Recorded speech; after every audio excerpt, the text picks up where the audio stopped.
So I think that's quite a difficult question to answer, because I think actually outcomes in pragmatic trials are hugely variable, and it really does depend on the trial. So many pragmatic trials will collect things like quality of life, measures of physical health, measures of psychological health, but it really does depend on the particular trial.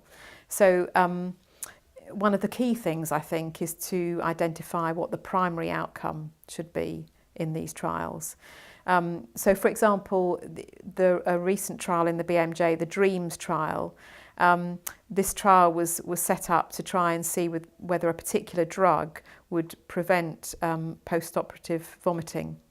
And in that case, it's quite clear what the outcome should be, that the outcome should be some measure of vomiting, because this drug was expected to have a very specific effect, and that's what the investigators wanted to evaluate, and that's what they wanted to help decision makers to decide whether to use the drug to prevent vomiting. So that was the primary outcome. They collected secondary outcomes as well in this trial, but the choice of the primary outcome was quite clear.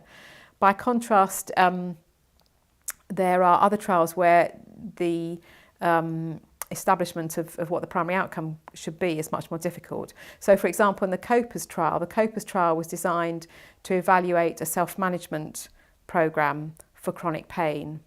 So the idea was to help people with chronic pain in some way.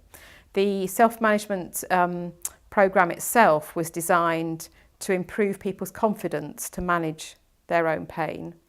And there was some evidence that if they did that, if they became more confident about managing their own pain, then that would affect other health outcomes.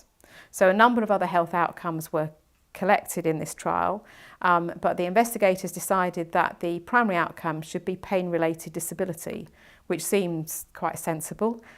So it would help decision makers if they knew that if this intervention was successful, that the participants were able to do things as a result of having the intervention that they wouldn't have been able to do if they hadn't had the intervention.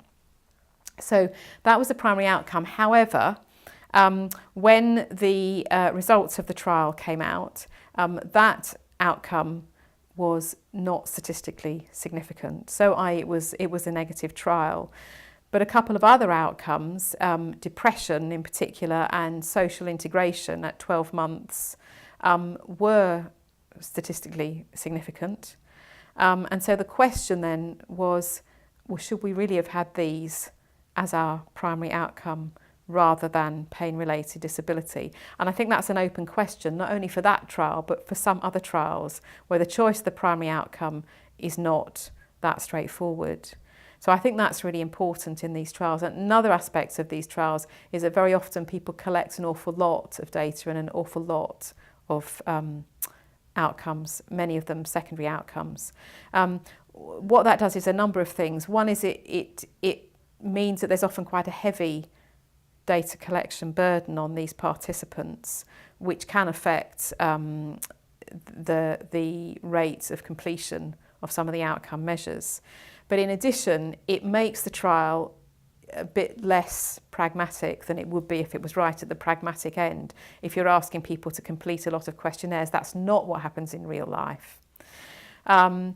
Additionally, in these trials, if you have a lot of outcomes, sometimes not very much is done with some of these outcomes, and they're not very helpful.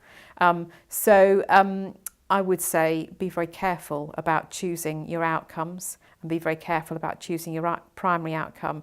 Primary outcomes ought to be important to decision makers, but that also means they ought to be important to patients, because decision makers are likely to make decisions on the basis of what's important to patients. So think about your outcomes. Are they important to decision makers, particularly the primary one? And are they important to patients? And for your other outcomes, is there any evidence or any plausible mechanism which would suggest that your intervention is having an effect on these outcomes? I think those are the things to consider.